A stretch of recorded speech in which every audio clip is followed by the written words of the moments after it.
Hello boys and girls, welcome to my YouTube channel Real Experience by Nikhil. Yes, देखो जी, एक comment मैं आपको दिखाता हूँ। बहुत सारे ऐसे लोग हैं जो ये सोचते हैं कि ऑस्ट्रेलिया में जाकर जो बच्चे हैं वो अपने माँ बाप को अलग कर देते हैं। जब बूढ़े हो जाते हैं माँ बाप तो उनका कौन सहारा है। इंडिया में ऐसा नहीं है, यहाँ पर सोशल लाइफ थोड़ी सी ज़्यादा है। बहुत सारे ऐसे बच्चे भी हैं जो अपने माँ बाप को अपने साथ में रखते हैं। बिल्कुल एक्यूरेट आंसर इसका ये रहेगा। क्वेश्चन भी बहुत अच्छा है, सोचने वाली बात है। सबसे पहले मैं बात करूं कि हम ऑस्ट्रेलिया जाते क्यों हैं यार। सारी चीज़ें यहाँ पर हैं, पैसा भी बन रहा है, घर में मेड लगी हुई है, कईयों की जॉब इतनी अच्छी है। ज़्यादा पैसे के कमाने के चक्कर में हम कई चीज़ें कई बार खो भी देते हैं। दूसरी बात, दो बातें हैं। हमारी जनरेशन, जैसे मैं गया हूँ, मेरे घर वाले यहाँ पर हैं, ठीक है। अब मैं गया हूँ, मेरे कल को बच्चे भी बड़े होंगे, उनका माँ बाप मैं बन जाऊंगा और मेरे बच्चे ये थोड़ा कहेंगे कि भाई आप हमारे साथ मत रहो। देखो फर्क पता क्या पड़ता है, मैं आपको बता देता हूँ थोड़ा सा। जब आपके बच्चे की पैदाइश, मैंने ये एक्सपीरियंस किया है, वहां पर जमे पले हैं, वहां पर ही उनका बर्थ हुआ है, ठीक है। और उनकी जो मतलब जनरेशन है ना, वो वहीं की है, ऑस्ट्रेलिया की है, वो इंडिया की नहीं है। बिकॉज वो वहीं पर जमे पले हैं, उनको पता ही नहीं है। लेकिन अगर आप अपने बच्चे को ये बताओगे कि भाई हमारी संस्कृति क्या है, हिंदी पंजाबी या अपनी लैंग्वेज मदर टंग सिखाओगे, वो आप इंडिया से जोड़कर उसको रखोगे, तो बेनिफिट है, ये हमारे हाथ में है। अब आप अपने बच्चे को, हम पता क्या सोचते हैं कि इंग्लिश आ जाए, इंग्लिश बहुत ज़्यादा इंपॉर्टेंट है, हमारा बच्चा इंग्लिश बोले, हम फक्र महसूस करते हैं कि भाई इंग्लिश आ गई मेरे बच्चे को, मैं भी इंग्लिश बोल रहा हूँ, हम फक्र महसूस करते हैं। बिल्कुल करना चाहिए।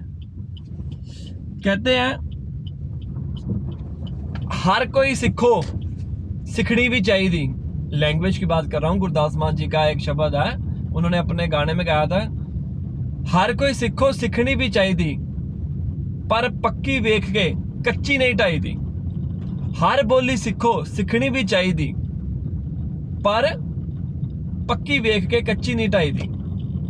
मतलब हमें अपनी संस्कृति को जोड़ के रखना है। एक्चुअली में हम पता क्या करते हैं, हम ये सोचते हैं कि हम बाहर चले जाएंगे, हमारा सारा लाइफ सेट हो जाएगा।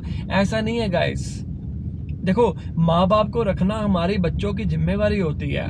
इंडिया में भी कई ऐसे बच्चे होंगे जो माँ बाप को नहीं रखते हैं, घर में अपने माँ बाप को रोटी नहीं पूछते और बाहर लंगर लगा रहे हैं, उसका फायदा नहीं है कोई, ठीक है। तो ये डिपेंड करता है, ऐसा जरूरी नहीं होता है कि वहां पर नहीं पूछते या यहाँ पर पूछते हैं। वो डिपेंड करता है। हमें नहीं पता हमारे बच्चे कैसे निकलेंगे, ठीक है, हमें नहीं पता। हमें ये पता है कि हमने अपनी तरफ से अपने बच्चों का पूरा ख्याल रखना है, जो हमारे माँ बाप करते हैं, हमें और कुछ नहीं पता, राइट। तो ऐसा नहीं होता है। अब कई ऐसे भी हैं इंडियंस, मैं इंडियंस की बात करूं, मेरे रिलेटिव भी हैं, उनके जो बच्चे हैं वो पूरी तरह अंग्रेजों में मिक्स हो चुके हुए हैं एक्चुअली में, ठीक है। और वो रहते भी अलग हैं, उनके माँ बाप अलग रहते हैं और बच्चे अलग रहते हैं। तो ये वहाँ की संस्कृति है। हमने ही ये ऑस्ट्रेलिया जो देश है वो चुना है, हमारे बच्चों ने नहीं चुना है एक्चुअली में। मैं आपको कई बार वीडियो में कह चुका हूं कि अगर कुछ गलत होता है ना, तो हमारे बच्चों की गलती नहीं है वो। ये सारी चीजें आपको पहले से पता होनी चाहिए। देखो, बड़ा होता है, बड़ा कुछ होता है।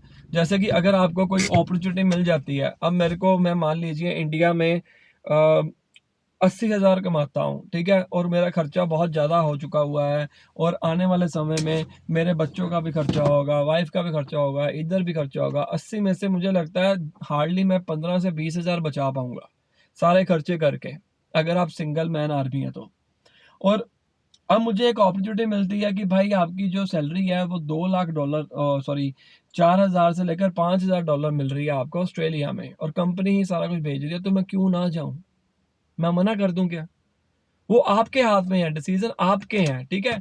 तो ऐसा नहीं होता है, कई बार तो यहाँ पर भी देखा गया है कि यहाँ पर भी अपने बच्चे जो है माँ बाप को नहीं रखते हैं, या मतलब नहीं कर पाते। और कई बार ऐसा भी देखा गया है कि इंडिया में छोड़ो, वहाँ पर भी कदर नहीं डालते हैं। वो आपके और हमारे हाथ में है। तो ऐसा कुछ नहीं होता है कि वहाँ पर जाकर ऐसा हो जाता है, वो डिपेंड करता है। बाकी ऑस्ट्रेलिया सभी के लिए इम्पोर्टेंट है, क्योंकि अगर आपको वहाँ पर अपॉर्चुनिटी मिल रही है, क्यों नहीं आ पाओगे आप वहाँ पर? ये सभी बात की बातें हैं। अब मेरे घर वाले आए थे, मैंने उनके सारे पैसे खर्च किए, मैंने अपना फर्ज पूरा किया है बच्चा होने की नाते, उनका पूरा ख्याल रखा, 2 महीने रहे हैं, आराम से किया। आप अगर मान लीजिए बुला भी लेते हो, कई बार क्या होता है बुलाकर भी हम उनको टाइम नहीं दे पाते, तो वो हमारे हाथ में है। अब मैं यहाँ पर आया हूँ, अब मैं पूरा सुबह मेरी फर्स्ट क्लास जो पीटी की है कई बार 6 बजे लग जाती है और शाम के 6 बजे तक चलती है। तो इसका मतलब ये थोड़ा कि मैं अपने माँ बाप को टाइम नहीं दे पा रहा हूँ। माहौल ऐसा बन जाता है, टाइम ऐसा हो जाता है, तो कई बार हमें देखना पड़ता है खुद। तो ऐसा नहीं है, मैं आपको थोड़ी सी ये जो आपकी मिसपरसेप्शन है उसको क्लियर कर देता हूँ। वो आपके हाथ में है, हर एक बच्चे के हाथ में है। तो इसमें कोई कंट्री वाइज नहीं होता कि ऑस्ट्रेलिया में जाकर ऐसे हो जाते हैं, इंडिया में जाकर ऐसे हो जाते हैं। सारे डिसीजन हमारे हैं, हम अपने बच्चों के डिसीजन ले रहे हैं, ठीक है। कल को अगर वो ऑस्ट्रेलिया में जाकर अलग रहने लग गए या कुछ और करने लग गए, वो हमारी गलती होगी। हमने अपनी तरफ से संस्कार पूरे देने हैं। आने वाला टाइम किसी को नहीं पता कौन कैसा है, हमें नहीं पता, ठीक है। तो आप क्या इस मुद्दे के ऊपर कमेंट करना चाहते हैं? नीचे जरूर कमेंट करिए कि क्या पता मैं गलत बोल रहा हूं। आप भी अपना विचार जरूर करिए। मिलते हैं अगले वीलॉग में, तब तक के लिए लाइक करो, शेयर करो, सब्सक्राइब करो, और नीचे डिस्क्रिप्शन में लिंक में इंस्टाग्राम के ऊपर मुझे फॉलो कर लीजिए, और मेरा नया चैनल है पीटी का, उसको भी सब्सक्राइब कर लीजिए। Best of luck.